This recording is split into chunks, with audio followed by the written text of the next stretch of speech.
मैं एक ENT specialist हूँ। आज मैं आपको जानकारी देना चाहती हूँ ear infection in babies and children. बच्चों में ईयर इन्फेक्शन बहुत ही कॉमन होता है।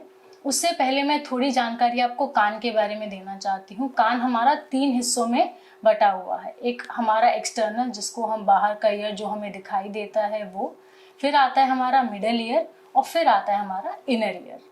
तो सबसे पहले जो हमारा एक्सटर्नल ईयर, जिसको हम बाहरी कान कहते हैं, उसमें हमारा क्या क्या प्रॉब्लम्स हो सकती हैं जिससे बच्चा परेशान हो सकता है।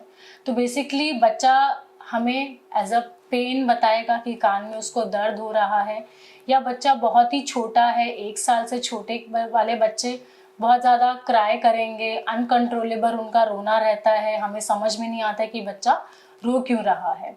तो इन केसेस में क्या हो सकता है कि हमारे कान में वैक्स हो सकता है। दूसरी चीज़ होती है कि कोई फॉरेन बॉडी हो सकती है। बहुत बार क्या होता है कि हमें समझ में पता नहीं चलता, बच्चे कुछ भी उठा के अपने कान में डाल लेते हैं और हमें नहीं नोटिस होता, और वो अंदर जाके कान में फिर इन्फेक्शन कर देता है। तीसरी चीज़ है कि फंगल इन्फेक्शन। फंगल इन्फेक्शन हमारा जब होता है जब अगर कान में पानी चला गया है, जो बहुत कॉमन होता है। अगर कान में पानी चला गया तो उसके कारण हमारे कान में फंगल इन्फेक्शन हो सकता है। तो ये कंडीशंस हैं कि एक आप जाके एक ईएनटी स्पेशलिस्ट को दिखाएं। फिर आता है हमारा मिडल ईयर, जिसमें हमारे कान का जो पर्दा होता है उसमें इन्फेक्शन हो जाता है। तो बच्चों में आम तौर में सबसे कॉमन होता है एक्यूट ओटाइटिस मीडिया या फिर ओटाइटिस मीडिया विद डिफ्यूजन। इसमें अगर बच्चे को बार बार नज़ला जुकाम हो रहा है, बार बार नाक बंद हो रही है, तो जो हमारा नाक का नज़ला इन्फेक्शन है वो जाके हमारे कान के पर्दे के पीछे जमा हो जाता है। हमारा कान और नाक एक ट्यूब होती है जिसको हम स्टेशन ट्यूब बोलते हैं, उससे कनेक्टेड रहते हैं। तो इससे जो इन्फेक्शन है नाक का हमारे नाक से कान में चला जाता है। तो इसमें बच्चे को बहुत ज़्यादा पेन होता है और फीवर आता है, बच्चा खाना पीना बंद कर देता है। और तो इन केसेस में हमें ज़रूर एक ईएनटी डॉक्टर को दिखाना चाहिए कि प्रॉब्लम क्या है। अगर हम नहीं टाइमली एक्ट करेंगे तो इसकी वजह से फर्दर बच्चे में जो हमारा हियरिंग है उस पर भी असर आता है। ऐसे केसेस में हमें क्या होता है कि हमें एक एंटीबायोटिक की ज़रूरत होती है, नाक के कुछ स्प्रेज देने पड़ते हैं, दर्द के लिए हमें उनको पेन किलर्स देना पड़ता है। एक बहुत कॉमन होता है कि बच्चों में बार बार सर्दी जुकाम होना। तो इस सर्दी जुकाम को हमें थोड़ा ध्यान रखना है कि बच्चे को अगर बार बार होता है तो हम डॉक्टर के पास लेके जाएं।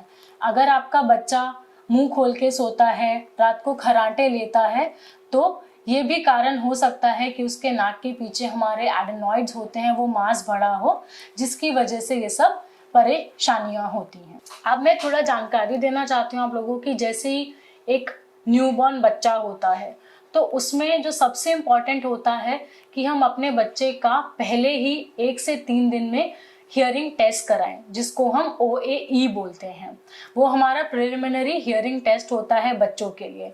बहुत बार होता है कि हम ये टेस्ट इग्नोर कर देते हैं और हम हियरिंग टेस्ट नहीं कराते, और फिर बाद में हमें जाके पता चलता है कि बच्चे को तो सुनाई ही नहीं दे रहा है। तो मेरी सारे पेरेंट्स से एक रिक्वेस्ट है कि एक OAE टेस्ट हर बच्चे का होना चाहिए। और हम क्या क्या सावधानी बरत सकते हैं कि बच्चों को इन्फेक्शन ना हो कान में, नाक में, क्योंकि हमारा जो कान, नाक, गला है सब इंटरकनेक्टेड होता है।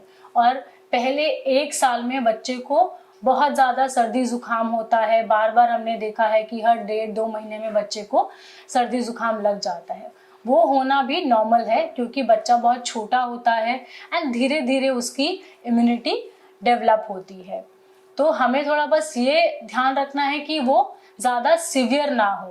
तो टाइमली एक्शन लेके अगर आप देखते हैं कि बच्चा बहुत परेशान हो रहा है तो मैं कहना चाहूँगी कि डॉक्टर से जाके ज़रूर मिलें।